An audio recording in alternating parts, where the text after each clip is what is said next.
Thank you very much, Mark. We have got a question here which is more of a clarification, if we can begin with, and that was, what is the definition of statistical information? Yeah, hi Christina, sitting in the next room. In fact, she's one of my students. So, yes, obviously, statistical information in the formal sense of it is actually quite a hard thing to define in terms of the amount of sample. It's essentially a function of related to sample size, how big the meta-analysis is, how much information is controlled in that analysis. In a meta-analysis, it's normally simply defined as 1 over the variance at the time at the meta-analysis. So the variance of the meta-analysis 1 divided by that, and that's all it is in fact in all these methods.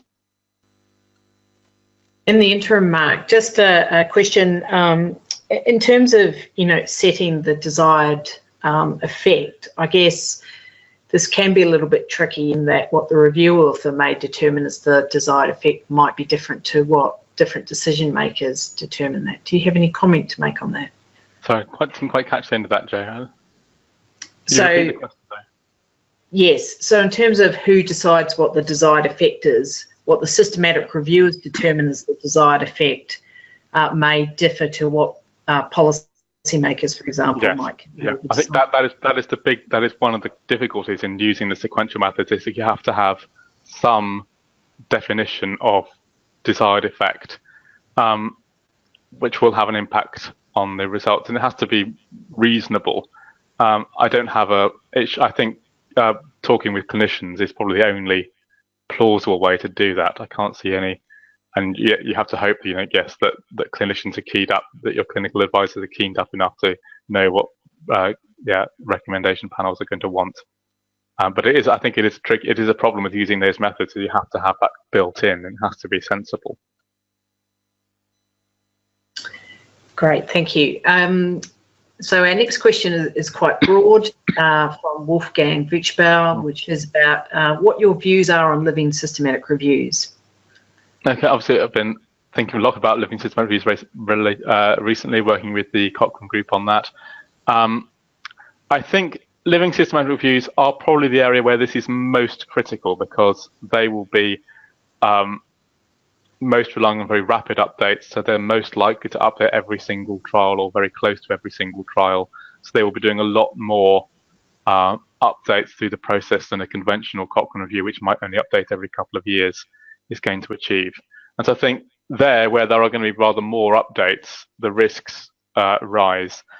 And you also, I think, need to, in those kind of reviews, consider when you're actually going to publish a new meta-analysis. You might be updating the search process very regularly, but you might want to hold off on the meta-analysis because you think perhaps that it doesn't make sense at this time, you're too far away from a boundary for any of the new trials to meaningfully impact, for example. So these methods can sort of guide, hopefully, I haven't had time to talk about that kind of guidance as to when you might want to actually go through and do a meta-analysis and hence publish a revised living systematic review, even if your searching process is continuing. So I think a living systematic reviews is probably the area where these are most critical, more so than in just a conventional review, which will be updated in every couple of years, for example. Okay, so the next question is, how is the number of extra trials needed calculated?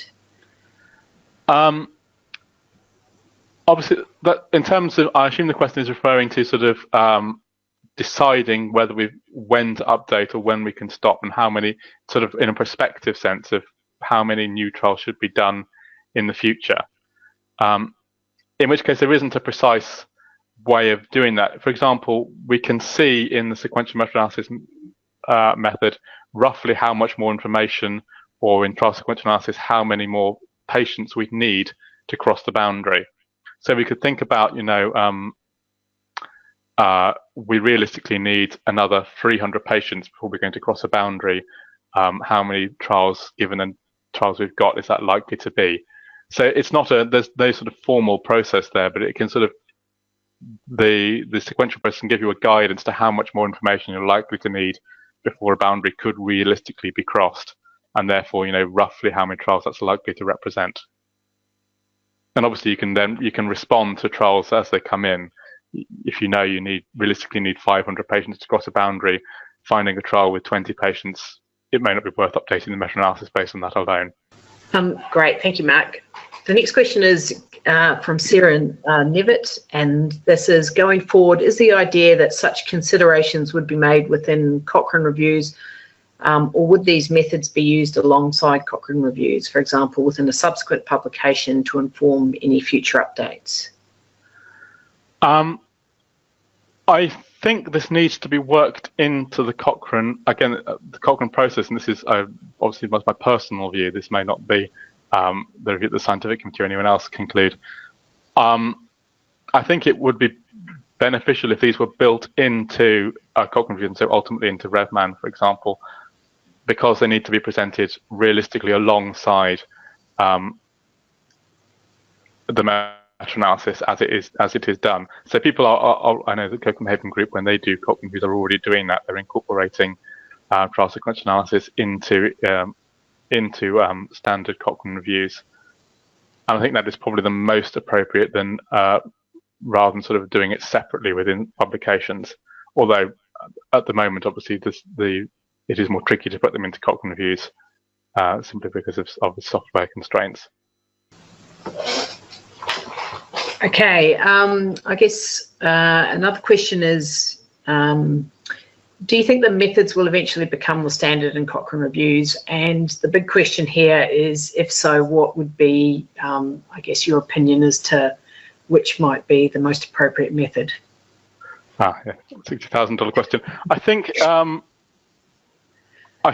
I would hope they would become standard in the sense that they will become part of the parcel of techniques available in Cochrane. Obviously, I don't think every single Cochrane review will need to necessarily implement these methods. It will heavily depend on the context of how the review is being done, whether it's intended to be a living review or not, for example. And it may depend practically on, for example, how much information is available at the very first meta-analysis. If the first update has a vast sample, has produced large number of trials, vast sample size, obviously, it's probably not a necessary thing to do if you're already conclusive, even before you do an update. So I think there have to be, I'd see it as sort of like, it's a bit like the tools. It's like having random effects analysis available. It's like having Mantel-Hansel available. It's not necessarily going to be needed for every single review, but I think it should be somewhere that things that Cochrane reviews are aware of as a tool that can solve problems if they're going to update regularly.